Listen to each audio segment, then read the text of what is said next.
Assalamualaikum warahmatullahi wabarakatuh.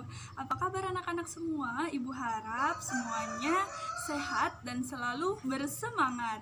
Ya, kembali lagi hari ini kita akan belajar bersama di mata pelajaran Bahasa Lampung dengan tema kebersihan adalah tugas kita bersama.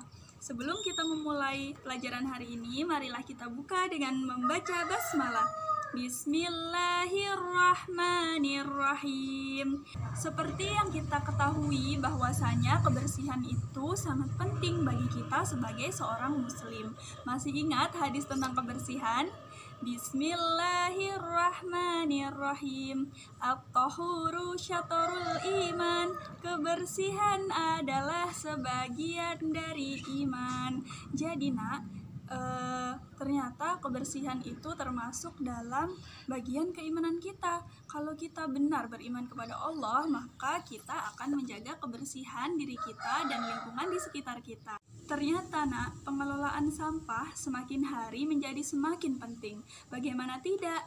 Menurut perhitungan Dinas Lingkungan Hidup, tercatat 7.000 ton sampah setiap harinya dihasilkan oleh Lampung, dan Bandar Lampung sendiri menyumbangkan 1.000 ton per hari dari jumlah 7.000 tadi. Wah, banyak sekali ternyata ya. Sampah yang kita hasilkan akan diangkut oleh petugas kebersihan yang kemudian dikumpulkan di suatu tempat. Kalau di Bandar Lampung sendiri biasanya akan dibuang di tempat pembuangan akhir atau TPA di Bakung yang berlokasi di Teluk Betung Selatan, dan itu lokasinya dekat dengan aliran sungai dan laut.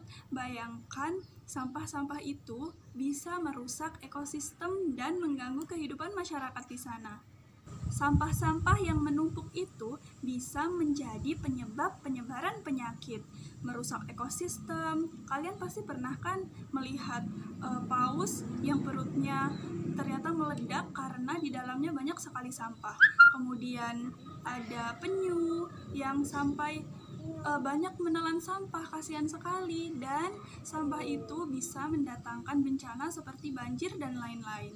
Sebagai anak yang cerdas, solih dan solihah, hal yang bisa kita lakukan adalah dengan cara mengurangi dan mengelola sampah secara bijak, mulai dari memilah-milah sampah dari rumah kita masing-masing. Sampah harus dipilah dan dibuang berdasarkan jenisnya agar lebih mudah. Dan hari ini kita akan belajar memanfaatkan barang-barang yang ada di sekitar kita untuk membuat kotak sampah yang nantinya akan kita gunakan untuk memilah-milah sampah dari rumah. Untuk pemilahan sampah yang akan kita lakukan adalah ada 3 jenis sampah. Yang pertama adalah sampah organik, yang kedua adalah sampah anorganik, dan yang ketiga adalah sampah yang bisa didaur ulang untuk membuat kerajinan ataupun yang lainnya. Sampah organik itu biasanya terdiri dari daun-daun, ranting, kemudian akar sayuran, dan lain sebagainya. Sampah organik itu mudah terurai dengan alam. Jadi kalau anak-anak di rumahnya ada lahan kosong, anak-anak bisa membuat galian yang bisa digunakan untuk menimbun sampah organik yang nantinya bisa bermanfaat sebagai pupuk saat kita menanam tanaman. Yang kedua adalah sampah anorganik. Sampah anorganik itu terdiri dari plastik, kertas, styrofoam, dan lain-lain. Sampah anorganik itu sulit sekali terurai. Bahkan sampah plastik baru bisa terurai setelah 100 tahun terpendam di dalam tanah. Dan selama itu sampah bisa menjadi penyebab dari rusaknya lingkungan. Oleh karena itu, sampah anorganik harus dipisahkan dari jenis sampah yang lainnya. Kita juga harus berupaya untuk mengurangi sampah plastik ini ya nak ya. Seperti saat berbelanja ke pasar, kita membawa tas belanja sendiri, kemudian membawa botol minum saat sekolah ataupun berpergian, dan bisa juga saat kita membeli makanan, kita membawa wadah sendiri. Yang ketiga adalah sampah daur ulang. Nah, sampah daur ulang itu terdiri dari botol plastik, kaleng, ataupun botol kaca.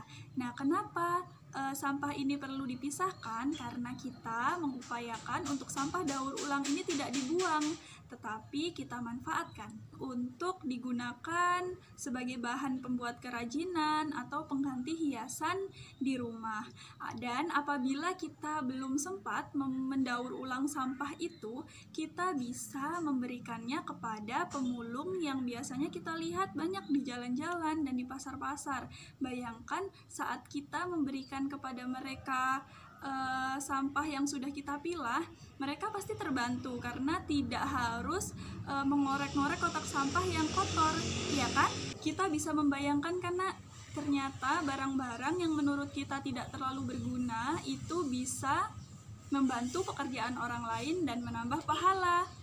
Semangat untuk kalian. Selamat mencoba untuk mengurangi sampah di rumah kita.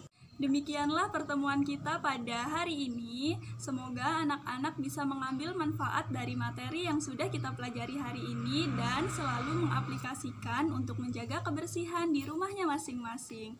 Oke, Ibu akhiri. Wassalamualaikum warahmatullahi wabarakatuh. Sampai jumpa. Jaga kesehatan ya.